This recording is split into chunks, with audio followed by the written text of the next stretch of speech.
Hello students, welcome back to my channel divine ज्ञानम।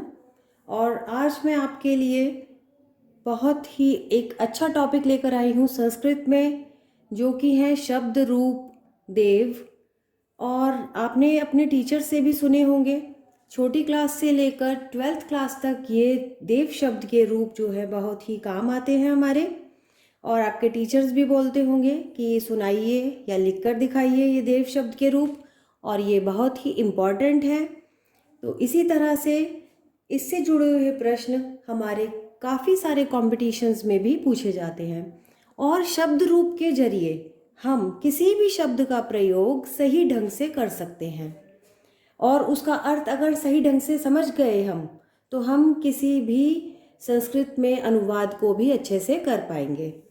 ये अकारांत pulling संज्ञा शब्द है देव, और देव का मतलब होता है देवता। देव शब्द अकारांत पुल्लिंग संज्ञा का रूप है। जो शब्द अकारांत पुल्लिंग संज्ञा के होते हैं उनके शब्द रूप एक प्रकार से ही बनते हैं।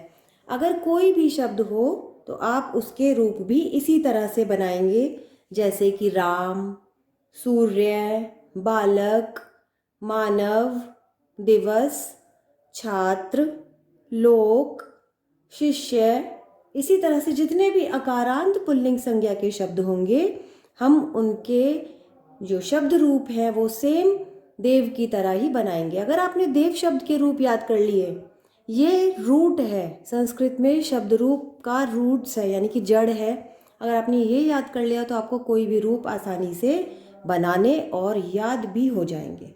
ठीक है, अब हम शब्द रूप किसे बोलते हैं, जैसे कि हम उच्चारण से भी समझ सकते हैं। शब्द रूप अर्थात एक शब्द के अलग अलग रूप होते हैं। ठीक है ना, एक ही शब्द को एक ही तरह से तो नहीं पढ़ सकते या लिख सकते, उसके बहुत सारे भिन्न भिन्न रूप होते हैं।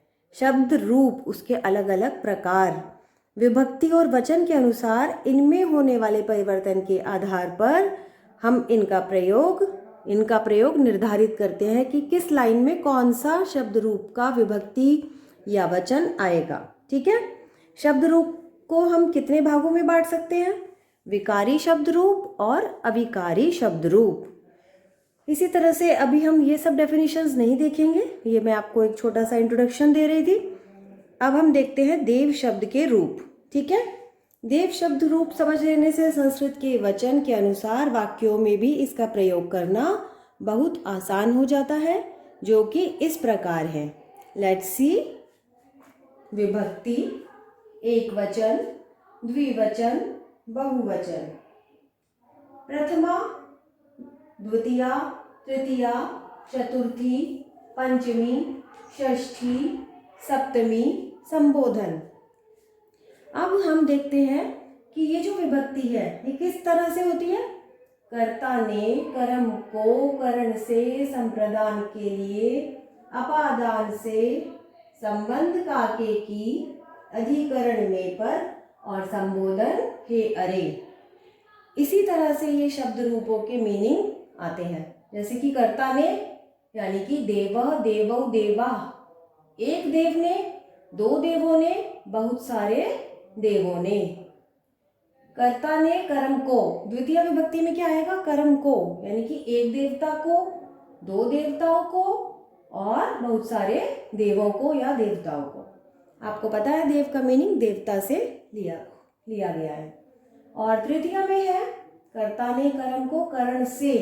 करण से का मतलब है यहाँ पर के द्वारा, यानी कि उनके द्वारा, क्योंकि एक से और आता है पंचमी विभक्ति में जिसका मतलब होता है अलग होना।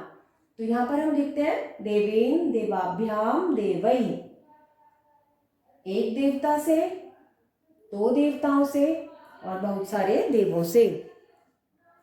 चतुर्थी में आता है के लिए, कर्ता ने कर्म को करण से संप्रदान के लिए। अगर आपने कारक विभक्ति याद किए होंगे तो आपको ये ज़रूर आता होगा, और नहीं आता है तो इस पर भी मैं आपको एक वीडियो बनाऊंगी। प्लीज़ आप मुझे कमेंट करके बताइए आपको आता है या नहीं। तो के लिए एक देवता के लिए, इसी तरह से हम आगे भी इनका उपयोग कर लेंगे खुद।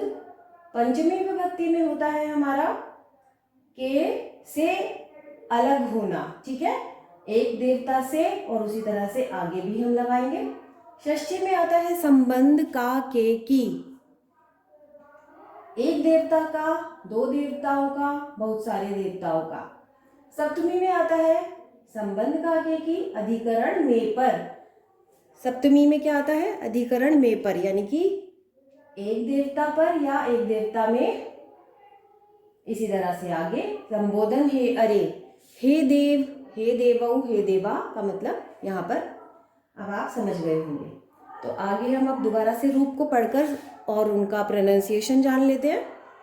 देवः, देवौ, देवा, देवं, देवौ, देवान्, देवेन, देवाभ्यां, देवै, देवाय, देवाभ्यां, देवेभ्यः, देवात्, देवाभ्यां, देवेभ्यः, देवस्य, देवयोः, देवानां, देवे, देवयोः, देवेषु, हे देव, हे देवौ, हे देवा।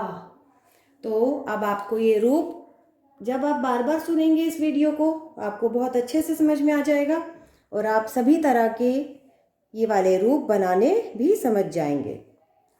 और अगर आपने संस्कृत अभी अभी स्टार्ट की है तो आपको ये देव शब्द के रूप बहुत ज़्यादा समझने की ज़रूरत है और आपको इनका अर्थ भी पता होना चाहिए, जैसे कि मैंने अभी आपको समझाया है। ठीक है, तो आप इसका अर्थ बार बार सुनिए और आपको ये याद हो जाएंगे। संस्कृत में देखने वाले हैं। यह शब्द आकारांत स्त्रीलिंग शब्द होता है और सभी आकारांत स्त्रीलिंगों के समान प्रकार से ही रूप बनाए जाते हैं। जैसे कि आप ये रूप देख रहे हैं, इसी तरह से ही बाकी के आकारांत स्त्रीलिंग शब्दों के भी रूप बिल्कुल सेम ऐसे ही बनेंगे।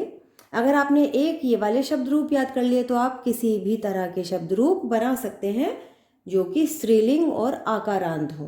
आकारांत का मतलब है कि उसमें आ की मात्रा आती हो आखिर में, जैसे कि इसमें आती है लता, निशा, जरा, अजा, अम्बा, अध्यापिका, नासिका, उमा, कक्षा, कन्या, गोपिका, कृपा, जनता, तारा, देवता तो नहीं, देवता तो हाँ, देवता भी इसी तरह से बनेंगे क्योंकि वो आकारांत शब्द है। दशा, धरा, ठीक है, पत्रिका, पुस्तिका, बाला, भिक्षा, माया, यमुना, यात्रा, राधा, तो सभी रूप हम इसी तरह से बनाएंगे। तो अब हम इनको पढ़ने का तरीका देखते हैं। इसमें भी वही सेम तरह से होंगे जैसे कि हमने देव शब्द रूप में देखा था। प्रथमा, द्वितीया, तृतीया, चतुर्थी, पंचमी, षष्ठी, सप्तमी और संबोधन, ये सब विभक्तियां हैं। और इसी तरह से इनकी कारक विभक्ति जो होती है वो है कर्ता ने, कर्म को, कर्ण से, संप्रदान के लिए, अपादान से, संबंध का के की, अधिकरण में पर और संबोधन हे अरे। ठीक है, तो अब ये रूप पढ़ने का तरीका जान लेते हैं पहले।